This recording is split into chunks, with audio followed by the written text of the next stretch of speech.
Hello, happy Wednesday vlog, happy Wednesday beautiful day.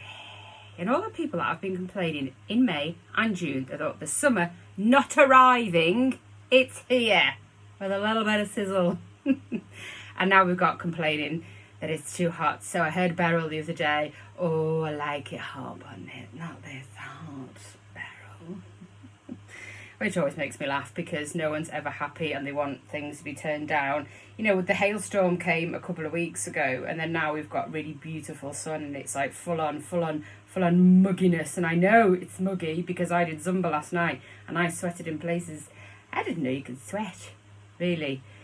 To be fair, don't put that picture in your head. But what comes with it is the unhappy people and the people that question, oh, hailstorm and then sunshine, like a 28-degree heat. Oh, just confusing. But what it's called is climate change. And there's somebody that I'd put something on because the hailstorm was really making people mad. Oh my God, hailstorm in June, hailstorm. Oh.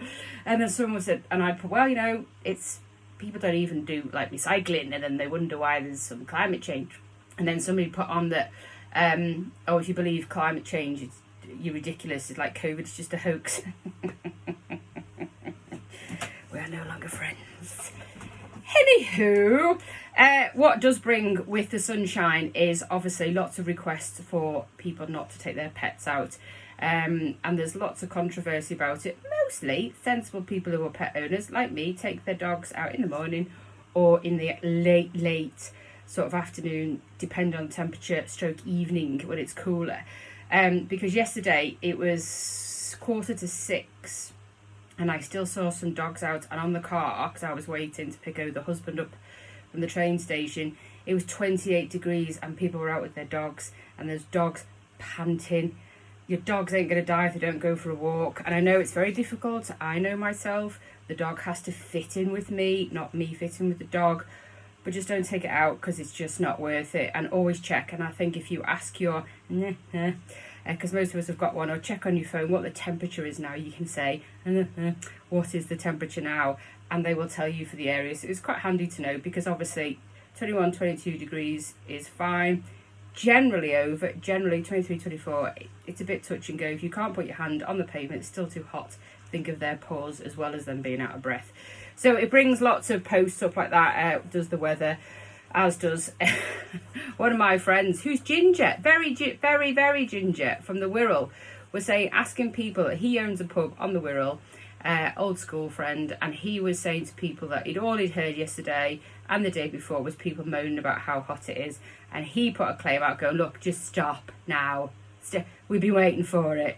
And you know, he's running in a hot pub and he's ginger, so he feels the heat more, he burns, and he's wanting the sunshine. So you know, think about all those people.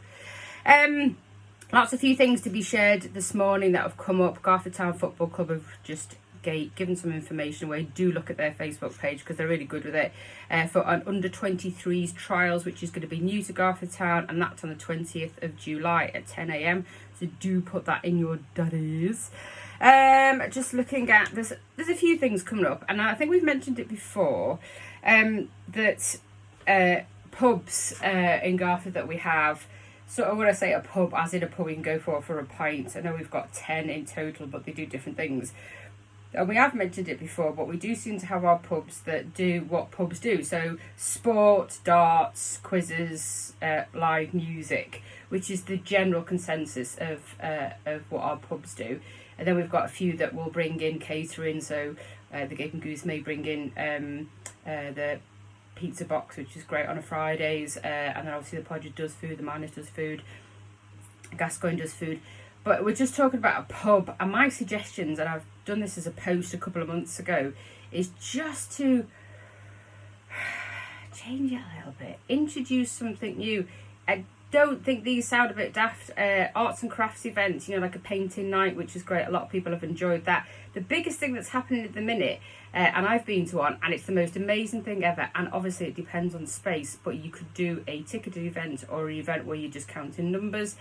For a silent disco, you can hire the actual equipment, and a Saturday evening or a Friday night, you can have a silent disco. It's not a bad idea. A book club during the week, Tuesdays, Wednesdays, Thursdays, when your pub is a bit quieter, or a board game night, something that a little bit different.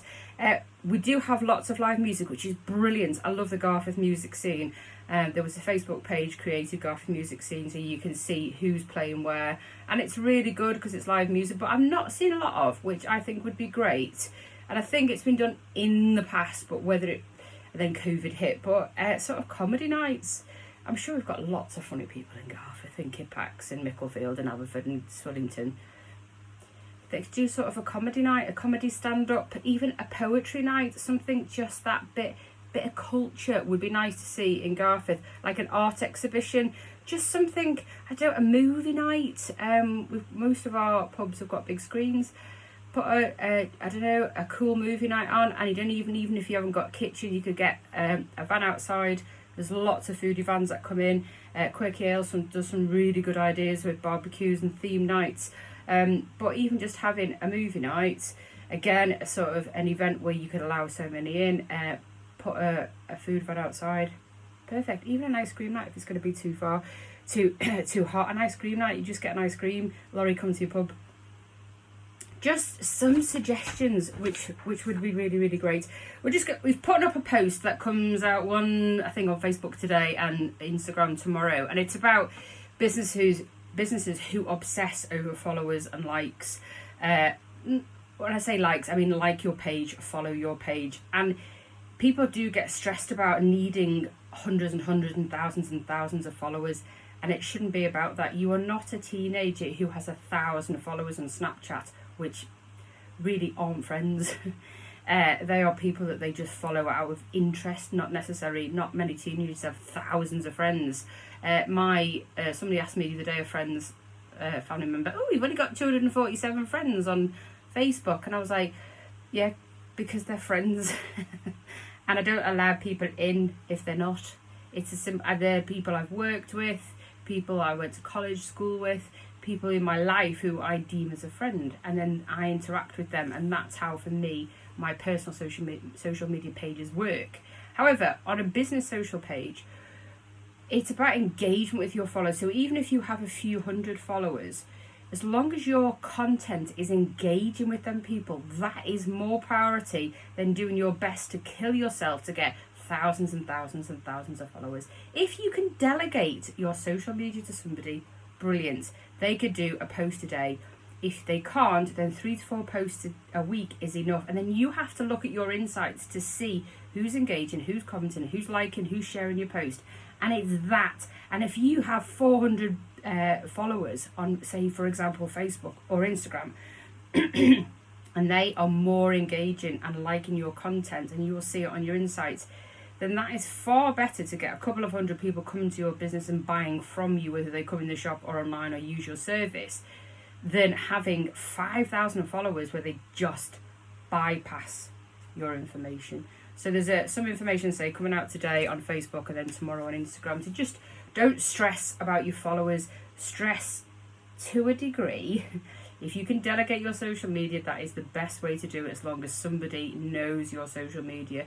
But if you can delegate in-house, then please do, and get them to do it as part of their job or role in your business. And if there's just you, 3 to 4 posts, have a look at your incense. When's the best time that you're getting that interaction from the group of followers you have?